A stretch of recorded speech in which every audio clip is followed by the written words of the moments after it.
Hello, YouTube history buffs. Welcome back to History 101. My name is Gina Pulcinelli, and this week's topic is the League of Nations.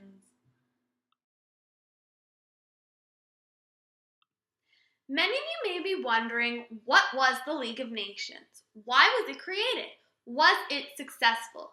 Rest assured, by the time this video is over, you will have a pretty good understanding of what the League of Nations is. In a nutshell, though, the League of Nations was an international peacekeeping organization that came into effect on January 10, 1920, and was located in Geneva, Switzerland. Now, given that World War II erupted in September of 1939, you don't have to be an Einstein to figure out that the League of Nations ultimately failed in its scope. Having said that, basically the question we will be answering today is,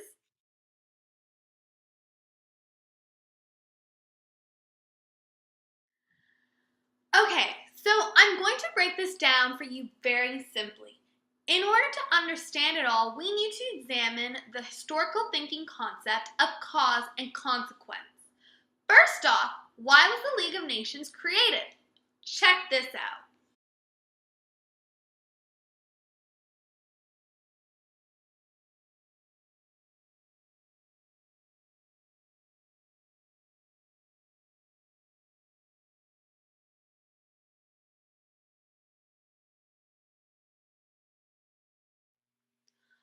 Okay, so now that you understand the long and short-term causes, what were the consequences?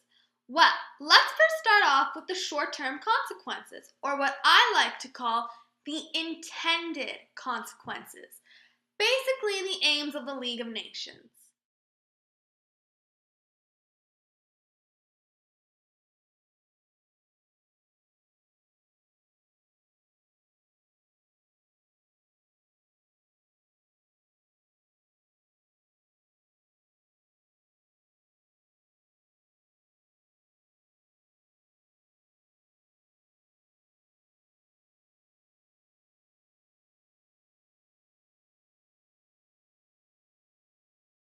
You're probably wondering, well, these aims sound great, and if they were so great, then why did the League fail?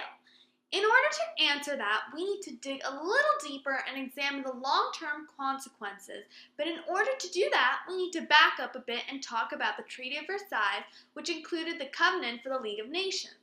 We also need to talk about American President Woodrow Wilson, who strongly advocated for the League. You see, the League of Nations was first proposed at the Paris Peace Conference by President Wilson.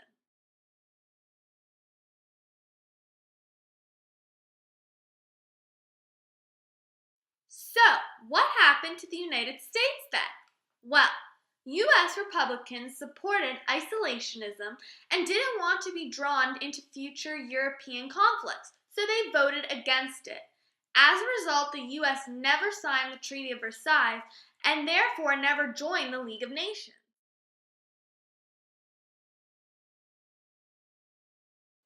So what other nations didn't join? Let's take a look.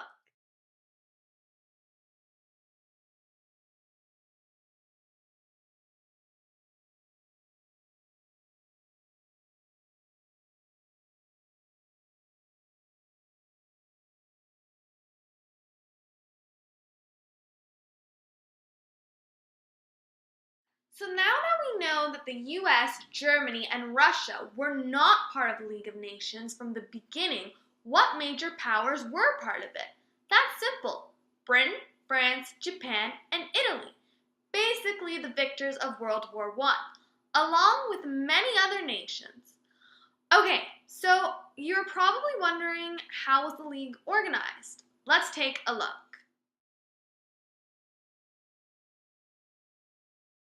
Seem complicated? It isn't really, and today I just want to focus on the League's Secretariat, Assembly, and Council. The Secretariat was basically in charge of the organization's day-to-day administration.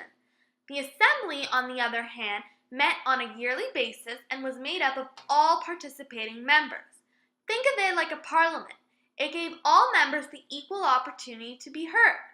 The Assembly was in charge of reviewing the admission of new members as well as fixing the organization's budget. In order to pass a motion or make a decision in the Assembly, a unanimous vote was needed. The Council, on the other hand, consisted of permanent members like France, Britain, Italy, and Japan, plus non-permanent members elected by the Assembly. The Council dealt with major disputes, and it too, like the Assembly, requires a unanimous vote.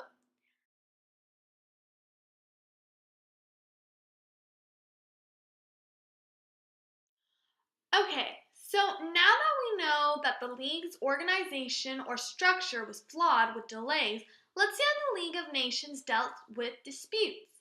The League had three options. What were they? Let's take a look.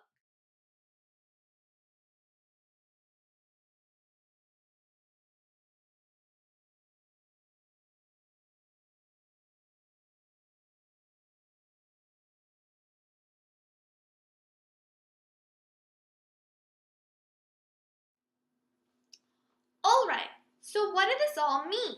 Well, the fact that the League did not have a military meant that aggressors wouldn't take it seriously, as it really couldn't enforce sanctions, and ultimately this caused the League to diminish in strength. For example, let's consider what happened in 1931 with Japan invading Manchuria.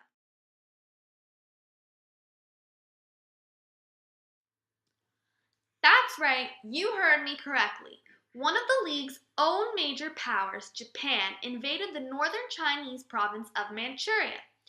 Why? Well, for one, land. See, Japan was overpopulated and needed land.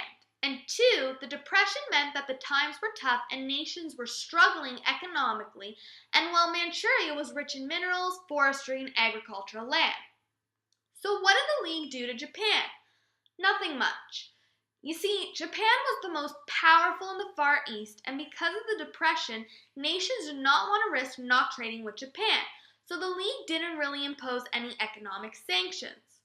Also, Britain, for example, was worried about doing something since it had colonies in the Far East, namely Hong Kong and Singapore.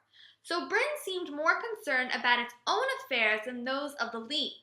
As well, Asia was so far away, and although the League was supposed to be international in scope, in reality it was far more focused on Europe.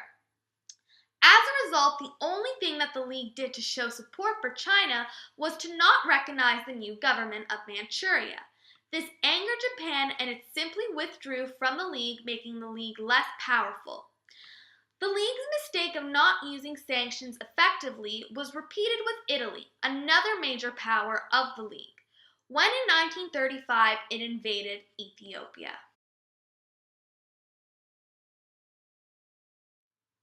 So what happened? Well, the Emperor of Ethiopia appealed to the League of Nations, and the League imposed economic sanctions on Italy. But it did not include oil because this would have meant war. So basically, the League didn't do enough again, and the second major power, Italy, left the League.